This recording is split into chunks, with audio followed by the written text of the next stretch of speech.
ప్రభు నామాలు అందరికి వందనాలండి. దేవుడి నామానికి మహిమ కలుగును గాక. మరొకసారి సమయంలో సంఘమును గురించినటువంటి మాటను ప్రభు మనతో మాట్లాడుతూ ఉన్నారు.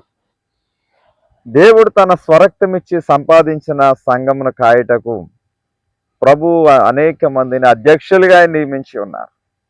అపోస్తుల కార్యములు 20వ అధ్యాయం 28వ వచనం మనం చూస్తూ ఉంటే, ఆయన స్వరక్తమిచ్చి సంపాదించిన సంఘము, ఆయన సంఘము కొరకు ప్రాణం పెట్టారు, రక్తం చిందించారు. కానీ ఆ సంఘమును కాయడానికి కొంతమంది అధ్యక్షులను ప్రభు ఎన్నుకున్నారు. ఎన్నికలేని వారిని, బలహీనులను, అజ్ఞానులను, వెర్రివారిని దేవుడు లోకంలో నుండి ప్రత్యేకపరిచి ఏర్పరచుకొని ఎన్నికలేనటువంటి వారిని దేవుడు ఎన్నుకున్నారు. ఆ స్వరక్తమిచ్చి సంపాదించిన సంఘాన్ని కాయడానికి ఆ సంఘము మీద అధ్యక్షులుగా ప్రభు పెట్టారు, నాయకులుగా పెట్టారు, కాపరులుగా ప్రభు పెట్టారండి. దేవునికి స్తోత్రం. ఈరోజు సంఘం అంటే ఒక కుటుంబం అండి. కుటుంబంలో పెద్దలు ఉంటారు, పెద్దగా తండ్రి ఉంటారు, లేకపోతే భర్త ఉంటారు.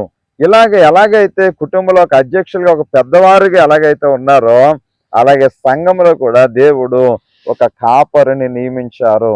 ఆ కాపరి మాటకి ఖచ్చితంగా ఆ కాపరి ద్వారా దేవుడు మాట్లాడుతూ ఉంటారు, వాక్యంలో నడిపిస్తూ ఉంటారు. గద్దించడానికి, ఖండించడానికి, బుద్ధి చెప్పడానికి, ఆదరించడానికి, బలపరచడానికి, నీ కొరకు ప్రార్థన చేయడానికి, ఖచ్చితంగా నిన్ను సరి అయిన మార్గంలో నడిపించడానికి సంఘములో దేవుడు ఒక నాయకుడును, ఒక అధ్యక్షుడు, ఒక కాపరిగా దేవుడు ఎన్నుకున్నాడు. రక్తమిచ్చింది ఆయన, ప్రాణమిచ్చింది ఆయన. కానీ తన సంఘాన్ని నడిపించడానికి ప్రభు ఒక సేవకుని ఎన్నుకున్నాడు.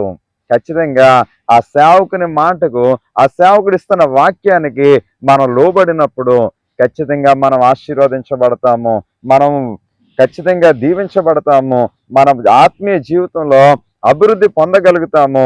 దేవుని యొక్క రాజ్యానికి మన వారసులుగా మనము పిలువబడ్డాం కాబట్టి ఆ రాజ్యాన్ని మనము స్వతంత్రించుకుంటాం. రక్త మాంసములు దేవుని యొక్క రాజ్యమును స్వతంత్రించుకోలేం. అంటే ఈ లోక సంబంధమైన ప్రతి విషయంలో కూడా మనం చనిపోయి ఆత్మీయంగా మనం జీవిస్తూ ఉన్నప్పుడు ఖచ్చితంగా సంఘములో ఖచ్చితంగా కాపరి మాటకి నువ్వు లోబడినప్పుడు యేసు ప్రభువు చెప్పినది ఏంటంటే, ఈ యొక్క యోహాను సువార్త 10వ అధ్యాయంలో 27వ వచనం మనం చదువుతూ ఉంటే, నేను గొర్రెలకు మంచి కాపరిని అని చెప్తే ఏమంటున్నారంటే, నా గొర్రెలు నా స్వరము వినును, నేను వాటిని ఎరుగుదును, అవి నన్ను వెంబడించును, నేను వాటికి నిత్య జీవం ఇస్తా ఉన్నాను, ఎవడు కూడా నా చేతిలో నుండి వాటిని అపహరింపలేడు, అవి ఎన్నటికీ కూడా నశింపవంటున్నాడు. ప్రధాన కాపరి ఆయన. రక్తం ఇచ్చింది, ప్రాణం ఇచ్చింది ఆయన. కానీ సంఘం మీద దేవుడు ఒక కాపరిని ఎన్నుకున్నాడు. ఆ కాపరి మాట ఖచ్చితంగా నీవు లోబడాలి, ఆ కాపరిని వెంబడించాలి. ఖచ్చితంగా దేవుడు ఆశీర్వదిస్తాడు, దీవిస్తాడండి. దేవునికి మహిమ కలుగును గాక. ఖచ్చితంగా ఒక సంఘానికి మనం వెళుతూ ఉన్నప్పుడు ఆ కాపరిని మనం వెంబడించేవారిగా మనం ఉండాలి. చాలా విషయాలు, చాలా కాపరులు ఉండవచ్చు. బోధకులు అనేక మంది ఉండవచ్చు. బోధకులు 10,000 మంది ఉన్నా తండ్రి ఒక్కడే అని వాక్యం చెప్తా ఉందండి. దేవునికి స్తోత్రం. ఈరోజు అనేకమైన వాక్యాలను వింటూ ఉండవచ్చు, అనేకమైన బోధకుల్ని చూడవచ్చు, కానీ నీకు తండ్రి ఒక్కరే, నీకు కాపరి ఒక్కరు మాత్రమే ఉన్నారని ఈ సమయంలో మీకు తెలియచేస్తా ఉన్నాను.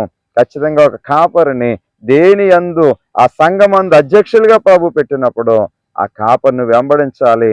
ఖచ్చితంగా ఆయన నిన్ను గద్దించేవాడు, ఆయన నిన్ను గద్దిస్తాడు, ఒక్కొక్కసారి ఆదరిస్తాడు తన వాక్యం ద్వారా. ఖచ్చితంగా మాటకు మనము లోబడాలి, విధేయత చూపించాలి. కుటుంబాలు ఎలాగైతే యజమానుడిగా ఉన్నారో, కుటుంబాలు ఎలాగైతే తండ్రిగా ఉన్నారో, అలాగే సంఘములు కూడా దేవుడు ఒక నాయకుడిని ప్రభు ఎన్నుకున్నారు. ఖచ్చితంగా కాపరి మాటకి నీవు చెవి ఒగ్గల వాక్యం చెప్తా ఉంది. ఆ యొక్క మనము దుఃఖపెట్టేవారుగా కాదట, వారు సంతోషము కలిగా పని చేసినట్లుగా వారిని మనం సంతోషపరచాలి. అలాగే నాయకులు కూడా లెక్క అప్పచెప్పవలసిన వారి వల్ల ఉన్నారట. కాబట్టి మంచిగా పని చేయనట్లుగా వారి కొరకు మనము ఖచ్చితంగా సేవకుల కొరకు, దైవజనుల కొరకు, మన కాపరి కొరకు మనం ప్రార్థన చేసేవారుగా మనం ఉండాలి. సంఘము కూడా కాపరిని వెంబడించాలని ఈ సమయంలో దేవుని యొక్క వాక్యం తెలియచేస్తూ ఉందండి. కాబట్టి అట్టి కృప మనందరికీ ప్రభు అనుగ్రహించును గాక. మిమ్మును మీ కుటుంబాలను దేవుడు ఆశీర్వదించి వర్ధిల్ల చేయనుగాక. అందరికి వందనాలండి.